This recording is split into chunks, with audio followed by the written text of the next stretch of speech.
एक ऐसा मसीहा जिन्होंने लोगों के पापों को अपने सिर पर लिया और हंसते हंसते सूली पर चढ़ गए, जिसे ये पूरी दुनिया जीसस क्राइस्ट के नाम से जानती है, जिन्होंने एक ऐसे धर्म की स्थापना की जो लिबरल था और उसे नाम दिया गया क्रिश्चियनिटी।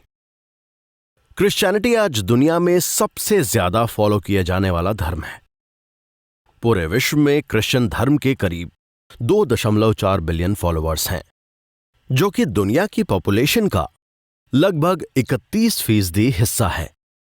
करीब 2000 साल पहले यरूशलेम से जीसस क्राइस्ट ने क्रिश्चियनिटी की शुरुआत की।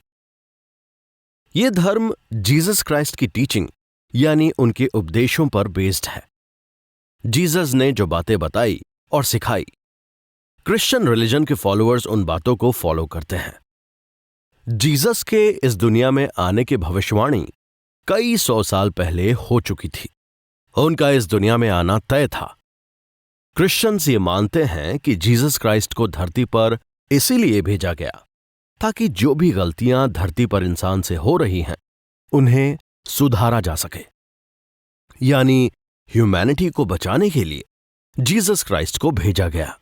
लोगों ने जीसस की ग्लोरी को देखा और उनके गवाह बने और उनके साथ जुड़ते चले गए। जीसस खुद को गॉड का बेटा बताते थे। जीसस एक मिरेकल के जरिए दुनिया में आए थे और बाद में उनके मिरेकल्स लोगों को अचंभे में डाल देते थे। मरे हुए इंसान को जिंदा करने से लेकर महज 5 रोटियों से 5000 लोगों तक का पेट भरने तक उनके मिरेकल्स के अनगिनत किस्से हैं।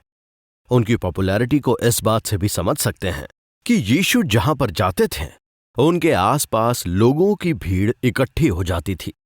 उन्हें सुनने के लिए लोग दूर दूर से आते थे। लेकिन उनकी ये पॉपुलैरिटी जूइश लोगों को खटक रही थी और इस वजह से जूइश प्रीस्ट जीसस के खिलाफ कॉन्स्पिरेसी करने लगे। जीसस का क्रूसिफिकेशन भी जूइश प्रीस्ट की उसी कॉन्स्पिरेसी का यानी साजिश का हिस्सा था। लेकिन जीसस का यही क्रूसिफिकेशन ही क्रिश्चियनिटी का बेस बना। इसके बाद ही क्रिश्चियन रिलीजन का डेवलपमेंट शुरू हुआ। इस सीरीज में हमारी कोशिश रहेगी कि आपको जीसस क्राइस्ट को अच्छे से जानने का मौका मिले कि आखिर यीशु थे कौन, उन्होंने अपनी लाइफ में वो कौन से काम किए जिसकी वजह से वो लोगों के मसीहा बने। दोस्तों, मैं हूं आरजे अर्चित और ये सभी इंटरेस्टिंग फैक्ट्स जानने के लिए सुनते रहिए कुकू एफएम। जीसस क्राइस्ट का बधाई हो, आपका डेली गोल कंप्लीट हो गया है। जन्म और उनका बचपन, birth of son of God. यरूशलेम का एक छोटा सा शहर बेथलेहम, जहां जन्म हुआ एक ऐसे मसीहा का जिसने पूरी दुनिया को सच्चाई का रास्ता दिखाया, जिसके इस दुनिया में आने की कहानी को गॉड ने खुद लिखा, जो इस दुनिया से पाप को खत्म करने के लिए खुद सूली पर चढ़ गए, जिसे सन ऑफ गॉड कहा गया। वो आगे चलकर जीसस क्राइस्ट, ईसा मसीह और यीशु के नाम से जाने गए। यीशु ने अपनी लाइफ में कई मिरेकल्स किए और कई लोगों